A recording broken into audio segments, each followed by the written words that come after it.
Our lives today bring us in touch with many different cultures, both East and West. Ever wonder where some of the things we use every day come from? All you got to do is look round ordinary London homes to unravel some really extraordinary stories of discovery and invention.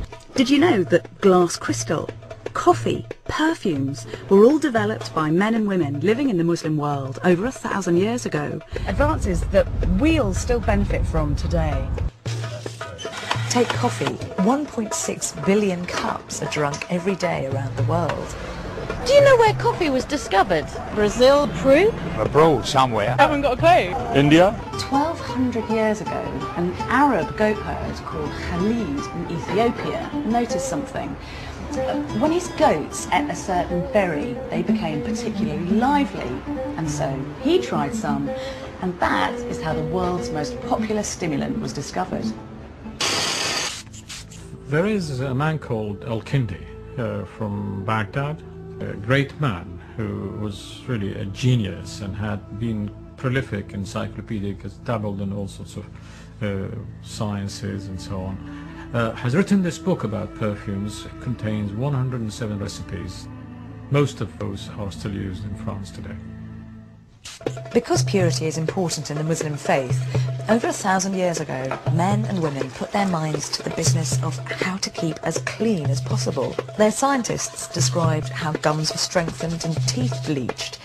They mentioned deodorants, suntan lotions, mouthwashes, hand creams, and even nasal sprays.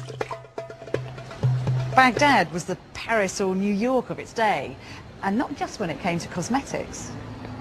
Zaria, who came all the way from Baghdad into Cordoba in Spain, carrying with him a very interesting lifestyle, and he became like the Armani. He became effectively a pop character with his hairstyle, the way he dresses. Zaria brought musical instruments like the lute.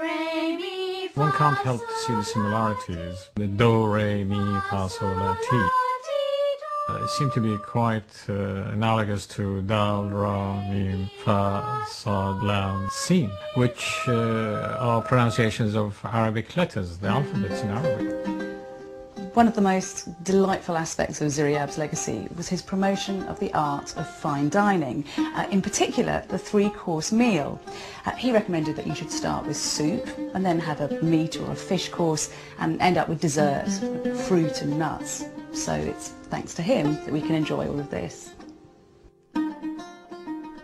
It was another Muslim in 9th century Spain who refined the creation of glass crystal from sand and stone, and Islamic potters developed the art of stylish dining with a variety of ceramics and glazes.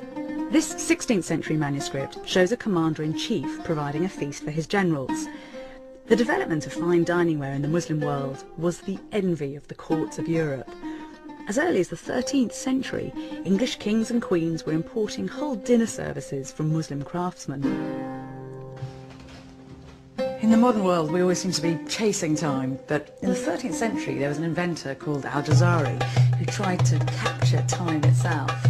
He produced this outstanding book of 50 of his inventions, including a really elaborate, highly developed mechanical water clock. It's the pioneering work of men and women like him that still has an impact on our lives today. And all you've got to do is to look down to see that we really are walking in the footsteps of a rich, shared past. Jewel-like carpet designs were developed by craftsmen who built on earlier Bedouin traditions. Henry VIII of England was so impressed, he ordered 400 carpets from Muslim sources in the East. And there's so much more to discover. The English rose came to us from the Middle East. And if you know somebody who wears spectacles or uses a fountain pen, then those are bits of technology that were developed by an early Muslim civilization.